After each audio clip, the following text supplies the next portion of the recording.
Sudeep sir ಹನುಮಂತನ ಕೈ ಎತ್ತಿ ಪ್ರಥಮ ಪ್ರಶಸ್ತಿ ಘೋಷಣೆ ಮಾಡಿದ್ದೇ ತಡ ಇಡೀ ಕರ್ನಾಟಕದ ಜನ ಮತ್ತು ಅವರ ಅಭಿಮಾನಿಗಳ ಸಂತಸ, ಘೋಷಣೆ, ಹರ್ಷೋದ್ಗಾರ ಎಲ್ಲೆಡೆ ಮುಗಿಲು ಮುಟ್ಟಿತು. ಸತತ 17 ವಾರಗಳ ಕಾಲ ನಡೆದ ಈ ಬಿಗ್ ಬಾಸ್ ಅಲ್ಲಿ ಹನುಮಂತ ಬಾಸ್ ಆಗಿಯೇ ಬಿಟ್ರು. ಇಲ್ಲಿಯವರೆಗೂ ಹನುಮಂತ ಅವರನ್ನ ಬೆಂಬಲಿಸಿದ್ದ ಎಲ್ಲಾ ಅವರ ಅಭಿಮಾನಿಗಳಲ್ಲಿ ಎಲ್ಲಿಲ್ಲದ ಸಂತಸ, ಕಣ್ಣಂಚಲ್ಲಿ ನೀರು.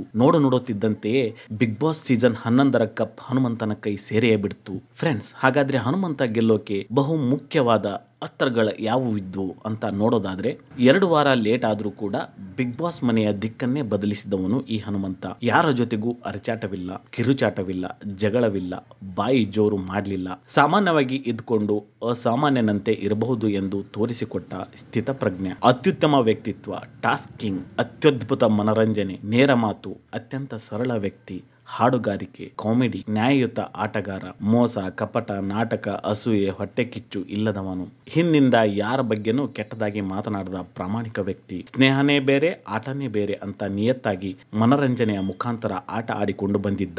ಬಿಗ್ ಬಾಸ್ ಮನೆಗೆ ಎಂಟ್ರಿ ಆದಾಗಿನಿಂದ ಹಿಡಿದು ಇಲ್ಲಿಯವರೆಗೂ ಯಾರ ಮನಸ್ಸನ್ನ ನೋಯಿಸದೆ, ಮುಖವಾಡ ಹಾಕದೆ ಆಟವನ್ನ ಚೆನ್ನಾಗಿ ಆಡಿದ್ದ. ಇದೆಲ್ಲದರ ಪರಿಣಾಮವಾಗಿ ಇಂದು ಹನುಮಂತ ಗೆದ್ದಿದ್ದಾನೆ. ಫ್ರೆಂಡ್ಸ್, ಹನುಮಂತನ ಅಭಿಮಾನಿಗಳಾದ ತಾವು ಇಷ್ಟು ದಿನ ಅಭಿಮಾನದಿಂದ ಗೆಲ್ಲಿಸಿದ್ದೀರಿ. ಈ ಸಂತೋಷ ಹನುಮಂತನ ಜೀವನವನ್ನ ಇನ್ನಷ್ಟು ಉತ್ತುಂಗಕ್ಕೆ ಬೆಳೆಯುವ ಹಾಗೆ ಮಾಡಲಿ. ಮುಂದಿನ ಅವರ ಭವಿಷ್ಯದ ಬಾಳಿಗೆ ದೇವರು ಬೆಳಕಾಗಲಿ. ಧನ್ಯವಾದಗಳು.